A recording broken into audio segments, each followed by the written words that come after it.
Good morning. In today's session, we are supposed to study about the linear predictive coding. In previous session, we have seen about the different types of modulation technique where we are supposed to transmit digital signal. How we are transmitting? We are doing the digital transmission, but here we are transmitting analog signal. We are converting that analog signal into a digital by using the modulation technique. In that, we have seen the different modulation technique like pulse code modulations, delta modulations, adaptive delta modulations, differential pulse code modulations, but we have seen all are having some advantages or some disadvantages. Like if you are talking about the pulse code modulation, it will transfer number of bits per sample. But if you see about the delta modulation adaptive, these are transmitting only 1 bit per sample. So here we can make our circuit implementation will be very simple as compared to the pulse code. But if you see, here is another disadvantage, like you will get the slope overload noise. Slope overload and granular noise will get present in the delta modulations. But if you are supposed to remove that noise, what we are doing? We are taking the improved version of delta modulations that we are talking as a adaptive delta modulations. So here, instead of keeping same step size, we are supposed to vary that step size. But due to which we will get their addition of a quantization error.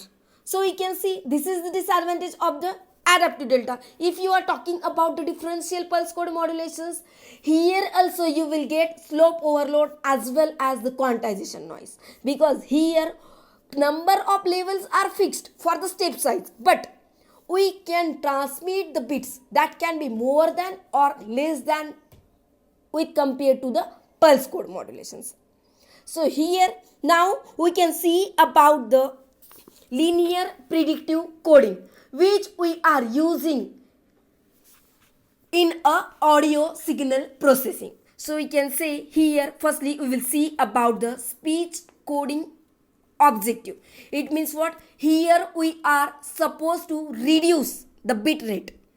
So here when we are transmitting the signal at that time, if you are supposed to reduce the number of bits, we are supposed to lower the bandwidth. It means what? Here we want to use the LPC, which we can use to transfer the audio signal. It is nothing but we can transfer speech. Speech is nothing but it is the audio signal. So here we are supposed to reduce the number of bits. So in short, we can say here we want to reduce the bandwidth.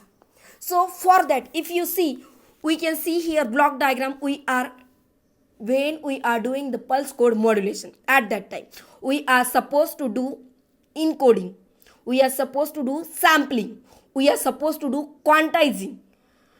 It means what? You will get here encoded signal. That signal we are calling as a digital signal, but here we are supposed to reduce the bit rate of that digitized signal. So we can take that signal from a PCM and we can lower the bit rate by lowering the bandwidth. As you can see here, we will get here when we are using the PCM at that time, we will get the bandwidth that will be 64 kilobyte per second. But when we are supposed to use speech coding, at that time we are supposed to lower that bit rate up to 8 kilobit or a 13 kilobit per second. So here when we are talking about the voice speech, that can be a voice signal or a unvoiced signal. Voice signal, it means what? Which will be arises in the generation of vowels, latter portion of the some constant, and displays long-term repetitive patterns corresponding to the duration of the pitch interval, which will look like a pulse waveform. You can see the diagram for the pitch waveform. And unvoiced signal, it means what? Which will be arises in the pronunciation of a certain constant, like if we are saying like S, F, P, J, X, etc. It means what? Which will not get that much sound. So we can say its noise which will not get that much sound, we can say that as an unvoiced sound. And its noise waveform, it will look like this. You can see the waveform. The below diagram. So here now we are saying when we are supposed to use LPC, at that time we are taking the data from where? PCM. So what we are doing here, when we are supposed to use PCM, at that time we are supposed to follow Nyquist theorem. We are supposed to take analog signal as a input. So it will treat voice, means you can take voice, speech, that can be an analog signal, and it not use the properties of speech. It will take only that signal as an analog. After the PCM, what we will get? When we are using the PCM, you will get the digitized data. So you can take that digital signal and source model coding, or we can say that is we are saying as a O coding. So it will treat properties of speech to preserve our information. It means what? Here we are not supposed to lose information. We will need that speech. But here we are supposed to reduce the bit rate. So we can use that, we can combine the waveform and source model coding in the linear predictive coding. You can see the block diagram for the linear predictive coder, or you can say the linear predictive coding. Here we are taking voice or the unvoiced signal. We are taking pitch extractor and we are supposed to give that to a transmitter. That is nothing but here we are supposed to use LPC transmitter. So here we are supposed to do encoding. So we can use here encoder, or you can say a mux.